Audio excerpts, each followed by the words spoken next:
right? Because you have to be willing to take on this mindset in a way to where you're looking past the veil in the sense to see it of why I always have to speak in metaphors because it's in the sense of having to trap the ego to be able to get to the reasoning behind what it is that we're talking about.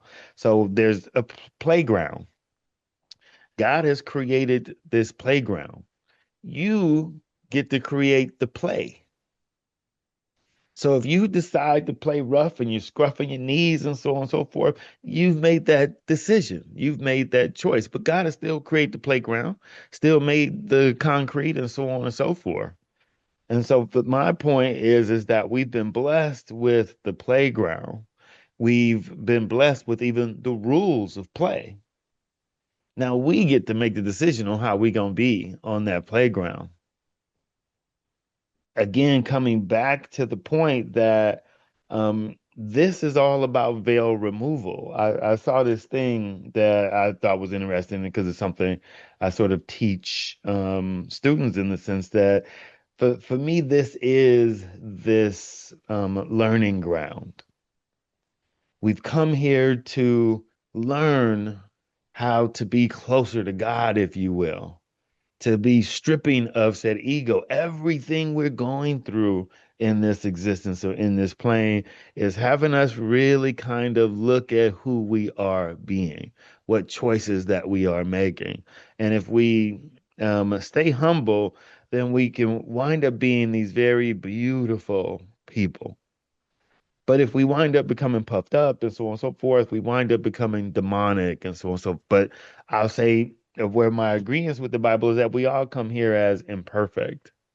We all come here in the sense of with this veil, with this sin. And as we go through it, in the end of our lives, we may be able to get to see how we were the ones that were making our choice and now make it to a more divine plane. But for those who haven't made it, then they need to come back to start to get their lessons all over again. But again, the point of the love is the lesson.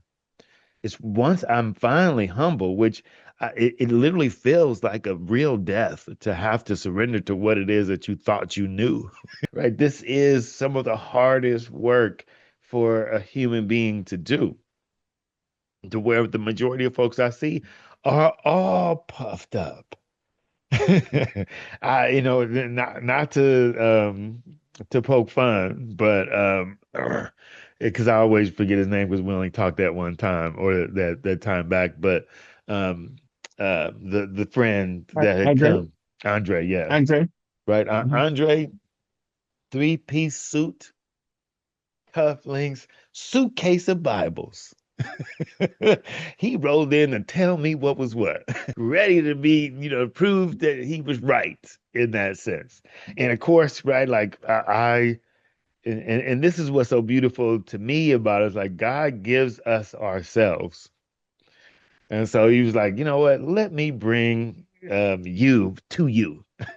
And so me and Andre was um simpatico. We were kind of in that same mind.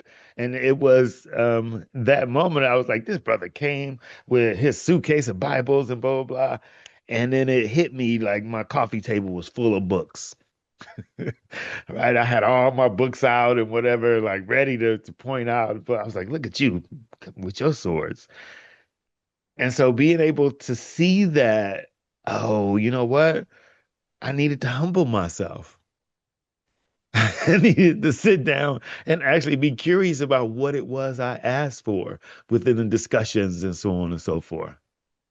So that importance of that humility, I don't care what your religion is, your language, or whatever. If you have no humility, you have no God.